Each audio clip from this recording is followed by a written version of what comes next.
નમસ્કાર. એજ્યુ સફર પરિવાર વતી હું મુકેશ ડેરવાળિયા આપ સર્વ મિત્રોનું હાર્દિક સ્વાગત કરું છું.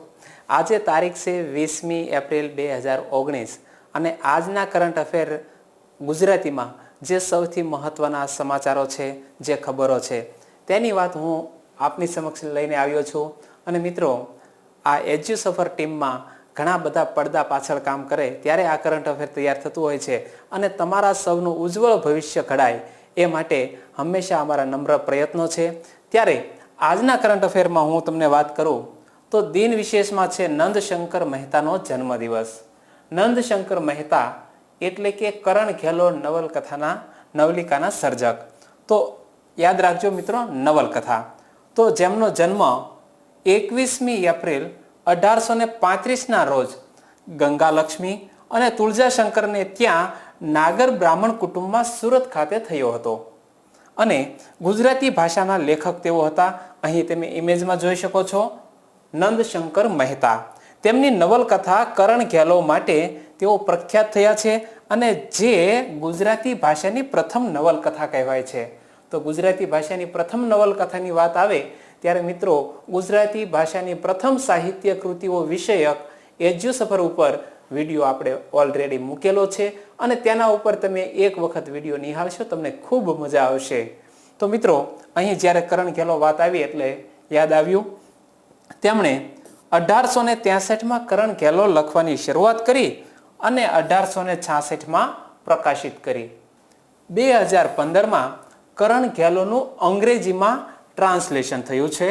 1877માં તેમને રાય બહાદુરનો ખિતાબ મળ્યો અને તેમના પુત્ર વિનાયક મહેતાએ તેમનું જીવન ચરિત્ર લખ્યું અને 17 જુલાઈ 1905ના રોજ સુરતમાં નંદશંકર મહેતાનું અવસાન થયું. તો અહીં આ સાહિત્યકાર વિશે ખાસ યાદ રાખજો, ગુજરાતી સાહિત્યની પ્રથમ નવલકથા કહે છે કરણ ઘેલો. અને ત્યાર પછી આપણે ભારતના સમાચાર જોઈએ તો ભારત અને ફ્રાન્સ દ્વારા ગોવાના દરિયા કિનારે વરુણ નૌસેના અભ્યાસ આયોજિત કરવામાં આવશે આગામી મે મહિનામાં. તો ભારત અને ફ્રાન્સ વચ્ચેનો જે આ નૌસેના અભ્યાસ છે તેનું નામ અહીં ખાસ યાદ રાખવાનું, વરુણ. તો આ વરુણ નૌસેના અભ્યાસ મે મહિનામાં આયોજિત કરવામાં આવશે. તેમાં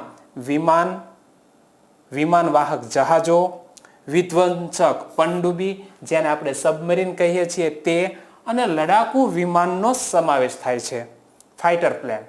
તો ભારત તેમના MiG-29 કે લડાકુ વિમાન સાથે વિમાનવાહક જહાજ INS વિક્રમાદિત્યને સોંપવામાં આવશે. તો ભારત લેવલથી જે યુદ્ધ જહાજ આ નૌસેના અભ્યાસમાં સામેલ કરવામાં આવશે તેની વાત અહીં કરવામાં આવી છે. અને આપણને પરીક્ષામાં ઘણી વખત પૂછાય છે INS Vikramaditya, INS Kolkata, INS શક્તિ. તો આ બધા આપણા એવા મોટા જહાજો છે કે જેના ઉપરથી આપણે ફાઇટર પ્લેન સીધું લેન્ડ કરી શકીએ છીએ, દરિયામાંથી સીધું હવામાં. તો આ રીતે ખાસ યાદ રાખજો. તેવી જ રીતે ફ્રેન્ચ નૌકાદળની વિમાનવાહક જહાજ, ફ્રેન્ચ તરફથી નહીં, કોઈક તો જહાજ ભાગ લે ને, તો એ રીતે વિમાનવાહક જહાજ FNS ચાર્લ્સ ડી ગોલને રાફેલ M નૌસેના જેટ અને અન્ય યુદ્ધપત્રો સાથે વરુણ અભ્યાસ માટે મોકલવામાં આવશે મે મહિનામાં. તો ગોવામાં જ્યારે આ પ્રકારનો વરુણ યુદ્ધ અભ્યાસ થઈ રહ્યો છે ત્યારે આપણે ગોવા રાજ્ય વિશે પણ ખાસ જોઈએ. તો તમને હું અહીં લઈ જાઉં છું ગોવામાં. ગોવા એટલે ભારતનું એવું રાજ્ય કે વિસ્તારની દ્રષ્ટિએ સૌથી નાનું છે. અહીં તમે જોઈ શકો છો, વિસ્તારની દ્રષ્ટિએ ગોવા એ સૌથી નાનું રાજ્ય છે. અને ગોવાની રાજધાની કઈ છે તો તે તમે યાદ રાખજો, પણજી. પણજી ગોવાની રાજધાની છે. વિસ્તારની દ્રષ્ટિએ સૌથી નાનું અને વસ્તીની દ્રષ્ટિએ ચોથા નંબરનું ભારતનું રાજ્ય છે. અને વર્તમાન સમયમાં ગોવાના રાજ્યપાલ કોણ છે તે આપણે જાણવું જોઈએ.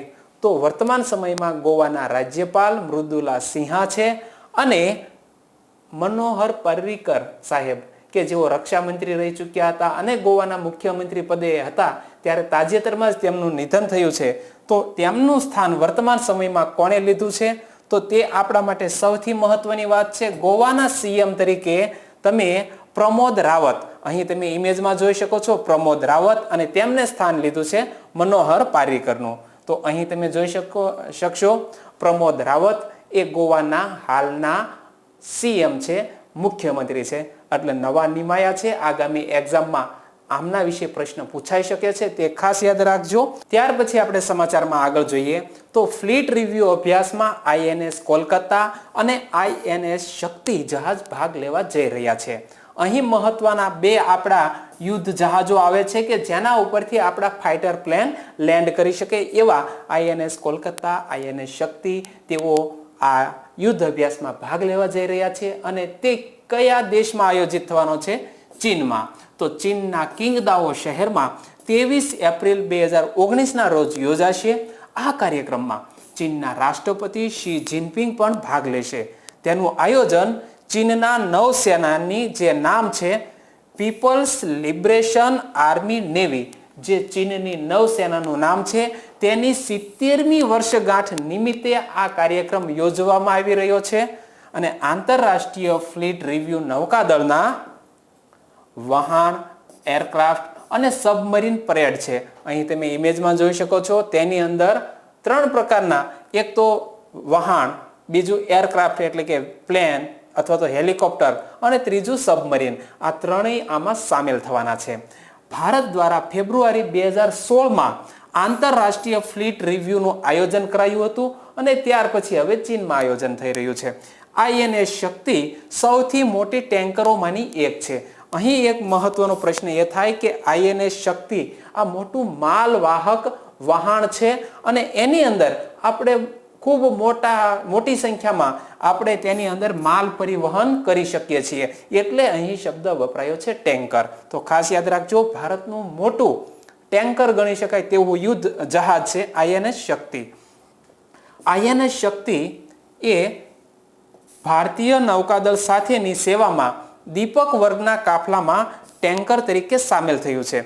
શક્તિ તેના પૂર્વગામી દીપક સાથે ભારતીય નૌકાદળના સૌથી મોટા જહાજોમાંનું એક છે અને નવેમ્બર 2009માં જહાજનું બાંધકામ શરૂ થયું હતું અને તે ઓક્ટોબર 2010માં લોન્ચ કરવામાં આવ્યું.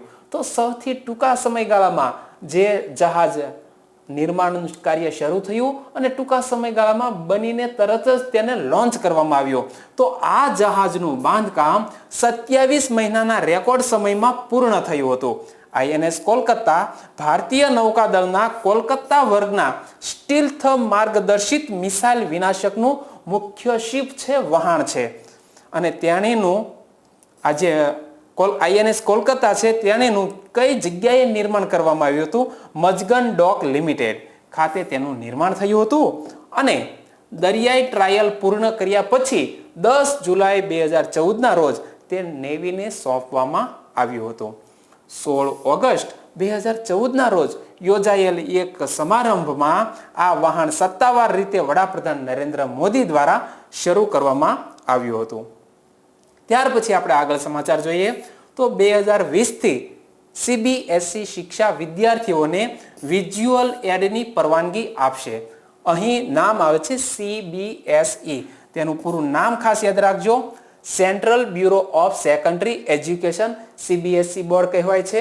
અને તેનું અહીં એનું ધ્યેય વાક્ય શું છે, મોટો શું છે? અસતોમાં સદગમય, તે સીબીએસઈ નું ધ્યેય વાક્ય છે. અને અહીં સીબીએસઈ ની વાત આવે છે અને અહીં શબ્દ આવે છે વિઝ્યુઅલ એડ. તો આપણને પ્રશ્ન થાય કે આ વિઝ્યુઅલ એડ શું હશે?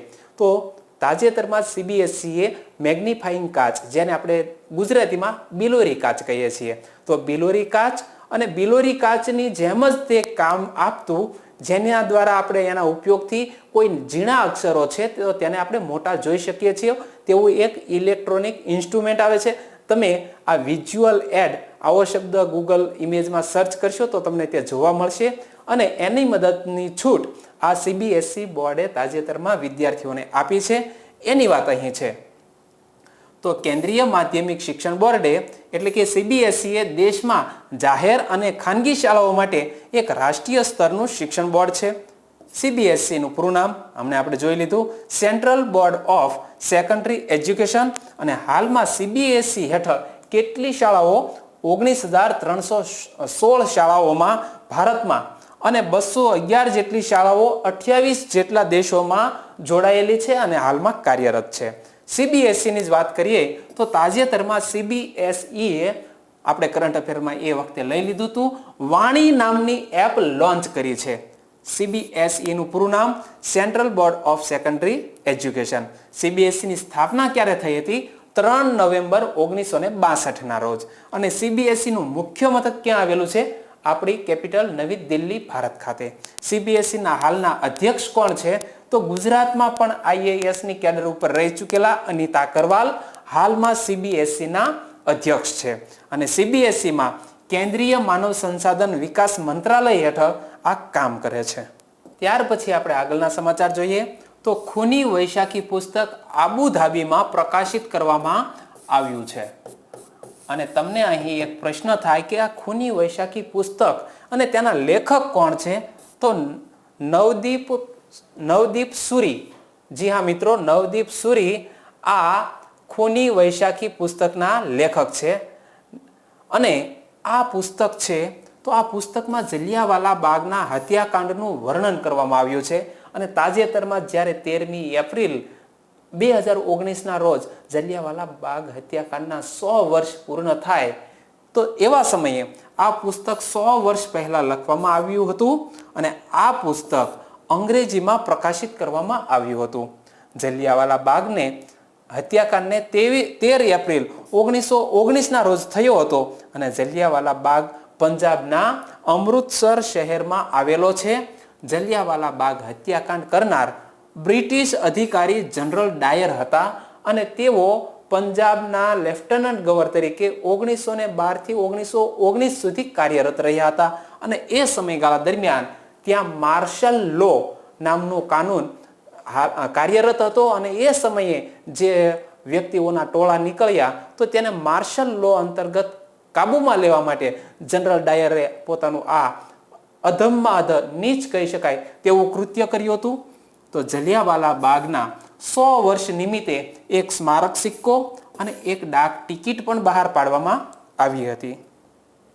ત્યાર પછી જોઈએ તો તાજેતરમાં પેટીએમ પેમેન્ટ બેંકના બોર્ડ ઓફ ડાયરેક્ટર તરીકે સાયરી ચહલને નિયુક્ત કરવામાં આવ્યા છે. તમે અહીં ઇમેજમાં જોઈ શકો છો. તો પેટીએમ અને પેટીએમના બોર્ડ ઓફ ડિરેક્ટર તરીકે સાયરી ચહલને નિયુક્ત કરવામાં આવ્યા છે. પેટીએમ પેમેન્ટ બેંકની સ્થાપના 2017માં થઈ હતી. સૌથી અગત્યનો આ ટોપિક છે કારણ કે ઘણા બધા ટેકનોલોજી વિશે પ્રશ્નો એક્ઝામમાં પૂછાતા હોય છે. ત્યારે પેટીએમ કંપનીની સ્થાપના 2010માં થઈ હતી. પેટીએમનું મુખ્ય મથક ક્યાં આવેલું છે? નોઈડા, ઉત્તર પ્રદેશ, ભારતમાં છે. અને પેટીએમના સ્થાપક કોણ છે? આ ખાસ યાદ રાખજો મિત્રો, વિજય શેખર શર્મા એ પેટીએમ કંપનીના સ્થાપક છે અને હાલના તેના બોર્ડ ઓફ ડિરેક્ટર તરીકે સાયરી ચહલને નિયુક્ત કરવામાં આવ્યા. ત્યાર પછી આપણે ખેલ જગત સમાચાર જોઈએ તો એશિયન રેસલિંગ ચેમ્પિયનશિપમાં ભારતનું નેતૃત્વ મીરાબાઈ ચાનુ કરશે. અહીં તમે ઇમેજમાં જોઈ શકો છો. મીરાબાઈ ચાનુ એ એશિયન રેસલિંગ ચેમ્પિયનશિપનું તાજેતરમાં આયોજન થઈ રહ્યું છે અને તેમાં ભારતનું નેતૃત્વ કરનાર છે મીરાબાઈ ચાનુ. આ રેસલિંગ ચેમ્પિયનશિપ તાજેતરમાં ચાઇનામાં આયોજિત કરવામાં આવશે અને મીરાબાઈ ચાનુ ક્યાંના વતની છે? ઇમ્ફાલના. તો મિત્રો અહીં આજના કરંટ અફેરને અહીં પૂર્ણ કરીએ છીએ. ફરી મળીશું એક નવા કરંટ અફેર સાથે. ત્યાં સુધી રજા લઈએ. જય હિન્દ.